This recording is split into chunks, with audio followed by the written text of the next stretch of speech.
Hi the gamer folks, it's me Jason with some more gaming news.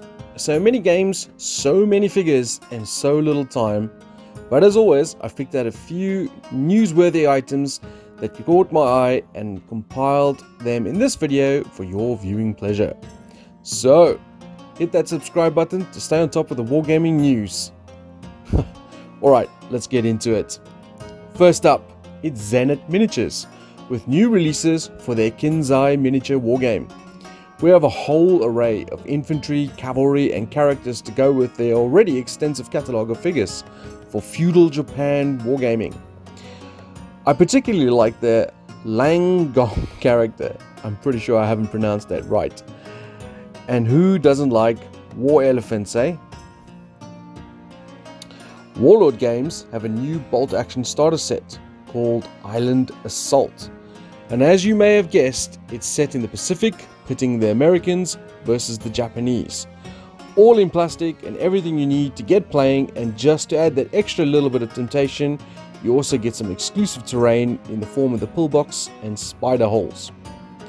But that's not all from our friends at Warlord. They have also brought out the mighty Yachtiger with his 128mm Pak 44 anti-tank gun in plastic for your games of World War II.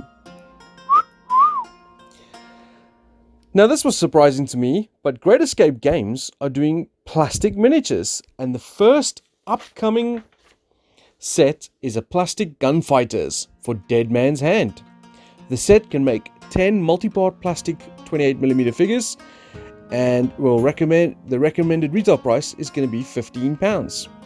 I'm actually surprised it's taken the gaming industry this long to make plastic cowboys, but I'm not disappointed.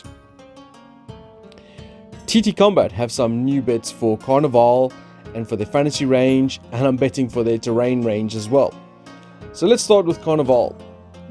There are new packs including the Barbers, the Butchers and Citizens, and my favorite is the Ostrich Cavalry. And for the fantasy range, there are 4 Halfling adventure packs with 5 Halflings in each, so that's 20 new Halfling heroes for your adventures. My favorite of that range has to be the Conan looking one. I thought I would also mention that TT also have a new range of primers, and have done over a dozen colors, including the usual black and white. And just so you guys are aware, I have a video comparing it to other Rattlegan primers, so you can check it out on this channel. Northstar Miniatures have announced the Oathmark Plastic Revenants box set for release in June for the Undead range for Oathmark, and also confirmed of the Human Cavalry box released for the end of May, along with some metal characters. And finally, Mantic Games have Hellboy back on Kickstarter with 4 new expansions and a dice game that uses the dice from the actual board game.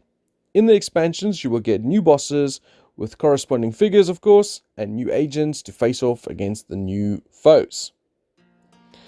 Well, there you go. More wargaming news for your wargaming pleasure. Now, I'm off to go work on some of my own projects so that I can see you guys on the battlefield. Cheerio!